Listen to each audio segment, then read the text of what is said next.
Imagine walking alone on a deserted road, the only sound being the creaking of trees and the faint whisper of a distant voice, a voice that has been silenced, but not forgotten. This is the haunting reality of Britain's cold cases, where the victims' voices are merely echoes of the past, waiting to be heard again. You find yourself standing at the edge of a small, rural town, the kind of place where everyone knows each other's names and the local pub is the heart of the community. But beneath its idyllic surface, this town harbors a dark secret. It's a place where a young girl named Sarah went missing over 20 years ago, leaving behind only a pair of worn-out sneakers and a faded photograph. The case was never solved, and as the years went by, the town seemed to move on, but the memory of Sarah never faded. It's a memory that continues to haunt the dreams of her family and the detectives who vowed to find her. As you walk through the empty streets, the silence is deafening, punctuated only by the sound of the wind whispering through the trees, a chilling reminder that some secrets are better left unspoken. You're now standing in a dimly lit, cramped room filled with dusty files and old photographs. This is the office of Detective James, a man who has dedicated his life to solving cold cases. He's a man consumed by his work, driven by a burning desire for justice.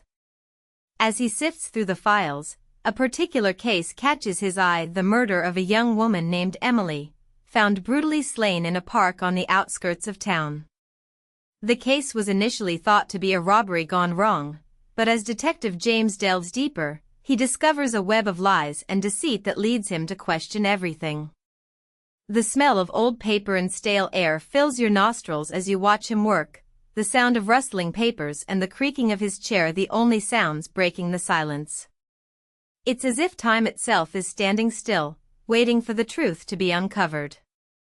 As Detective James begins his investigation, he's faced with a daunting task: to reconstruct the events of a night that happened decades ago. He starts by interviewing the locals, but each person seems to have a different story to tell, and the truth begins to blur.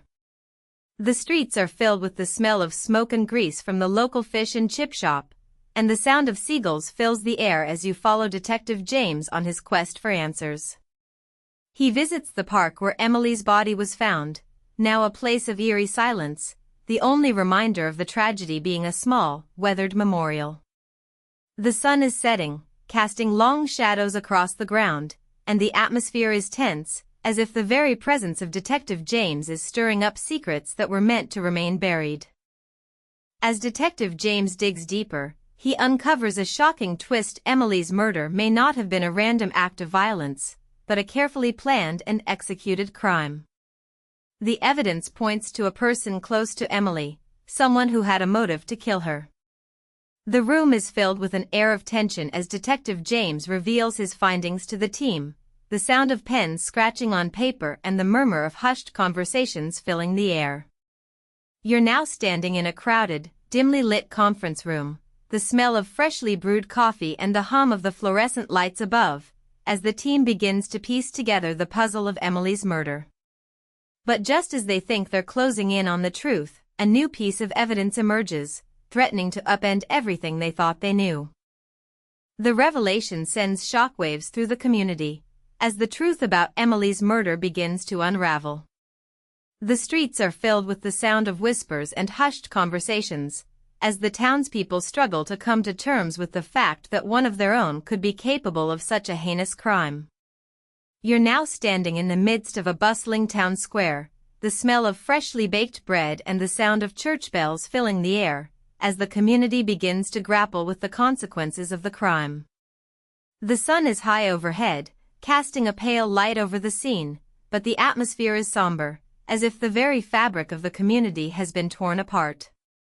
Detective James stands at the center, his face etched with a mix of sadness and determination, as he vows to see justice served. Years have passed since Emily's murder, and while the case is now closed, the memory of her and the others who have been victims of cold cases continues to haunt the dreams of their families and the detectives who worked tirelessly to bring them justice. You're now standing in a quiet, moonlit garden, the sound of crickets and the smell of blooming flowers filling the air, as Detective James reflects on the case that changed him forever. The trees cast long, ominous shadows across the ground, and the atmosphere is somber, as if the weight of the past continues to bear down on the present. But even as the darkness closes in, there's a glimmer of hope, the knowledge that as long as there are dedicated investigators like Detective James, the voices of the victims will never truly be silenced. And so, the question remains, what other secrets lie hidden in the shadows, waiting to be uncovered? Will the passage of time ever truly be overcome in the pursuit of truth, or will some secrets remain forever buried? As the darkness closes in, and the shadows seem to grow longer, you're left with a haunting question: what other secrets lie hidden in the shadows, waiting to be uncovered? Share your theories in the comments below, like this video if you want to see more true crime content, and subscribe to our channel for new and exciting cases every week. The truth is out there, but it's up to us to uncover it. Join us next time, as we delve into the darker side of human nature, and the mysteries that continue to haunt us.